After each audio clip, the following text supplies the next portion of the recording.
Hello, hello, hello. So I am back and we are diving into things that can help your organization sustain themselves in these tumultuous times. Did I even say that right? It's okay.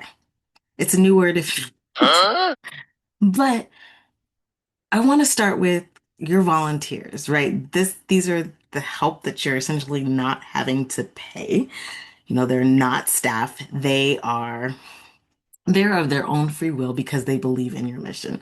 At least that's the idea, right? We can get more into making sure your volunteers know who you are and understand what you do and are really and truly aligned with your mission so that they're not causing more headaches than they're worth. But I just want to lift them up and amplify them as this amazing resource, this amazing people and human beings that can really help you to sustain your organization and stay on track um, during times when funding and donors are, a little wonky. Okay, so while donors are like this super resource, I think it's also important to understand the best way to retain them during these times. Um, and number one, we're just going to go through a few of these things. Number one is having a volunteer coordinator, right?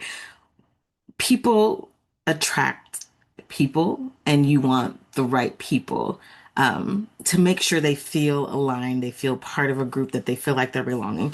So having one person that can really communicate and talk and build those relationships with your volunteers is super, super important, right? I mean, we have your board, we have executive directors, sometimes we have presidents, sometimes they're all in one if you're in a small organization. But it's really, really important to choose like just one person that is in charge of those volunteers and can kind of keep things organized so that they know who they are, right? They're able to give them the props they need. They're able to connect with them and really bring them into the fold and make them feel like they're part of the team, make them feel like they're part of this community that you are building. The second thing is just getting organized, right? And this can be the job of that volunteer coordinator, but you want to make sure you know who your volunteers are, right? Um, like, let's get their names. Let's get their availability. Let's get their skill sets. Having them fill out just a really, really simple um like onboarding form, just getting their basic information is so, so important. This way you have ways to contact them if you have specific events and being like, hey, would you like to come out to this event? Making sure that you have their skill sets and what it is that they like to do. I know an organization, they are a faith-based organization. And so every volunteer that comes through, they ask them to fill out a gifts test, right?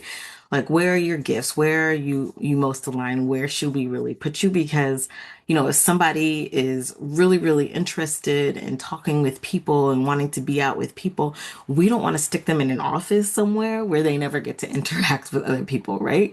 So we want to make sure we're giving them um, a good volunteer experience, that we're putting them somewhere that's going to fit their skill sets, that we're not trying to make them feel bad about themselves because it's not something that they can do. Um, these are super, super important things. The third thing is just having a really, really good onboarding system. So again, that they understand who you are and what you're about. Because in a sense, even though it may not be in this official sense, your volunteers are going to represent your organization. Especially if they're volunteering a lot, people are going to see them and start to associate them with your organization. So you want to make sure that they know who you are, that they know what you're about, that when people talk to them about your organization, they know those talking points, right? They know exactly who they're working with. They know exactly what you guys are doing. They know exactly what you guys are about. They understand who you are. They understand your mission. They understand your vision. They understand your values and how you operate and use each of these things to guide your operations and to guide the things and the impact that you are having within your communities. But this, of course, also has the added benefit of making sure that those volunteers are truly aligned with your operation, right? Because people leave, people go, but if you're wanting to retain people, you want to retain the right people. And it's easier to retain the right people if you've gotten the right people to begin with. The next thing I really want to talk about is making sure you are showing your volunteers appreciation. Now, this can come in like many, many different forms, whether, right, where we're getting together, maybe like once or twice a year, having some kind of volunteer appreciation. I believe April actually has a volunteer appreciation week, or it maybe it's a whole month, which is a great time to show your volunteers appreciation. But what you really want to do is just make sure that that they know they're appreciated and that you know that they're having um, this enormous impact on your organization and that you couldn't do it without them. Make sure they know that you know that everybody knows that your volunteers are your superstars and you could not do what you do without them. And it is so important just to show just a little bit of appreciation and not just constantly try and work them, um, but actually just take the time to say thank you. You would be shocked and surprised at how often volunteers aren't really thanked. That's probably why we have an entire week or a month to say thank you to these incredible human beings that are generously and willing giving of their time, sometimes their money. Y'all, time is a big thing, and for them to donate their skills, to donate their time um, to an organization for free. It's a big deal, and they really should be appreciated for that.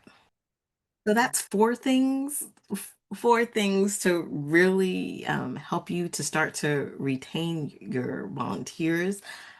There are 100 million more other ways. If you have a specific thoughts, specific ways that you can volunteer or retain volunteers, I would love to hear them. I would love to hear what you guys are doing, what you guys are out there doing to keep your volunteers engaged, keep them happy, keep them knowing that that they're useful, they're needed, you're grateful for them. So just walking it through. Number one was just having a volunteer coordinator, right? Number two is just staying organized, making sure you understand their skill sets, who they are, and you're really like putting them in places that work for them. Number three was, of course, making sure that they understand who you are and that they are aligned with your mission. And then, of course, number four is just showing them a little bit of appreciation. Such an important thing. Um, so if you want more videos like this, don't forget to like and subscribe. I would love to hear from you in the comments. Again, just anything that your organization does, anything that you like to do. If you were a volunteer, I would love to hear what you like to do and what makes you stick with an organization. So let me know, and I will see you next time.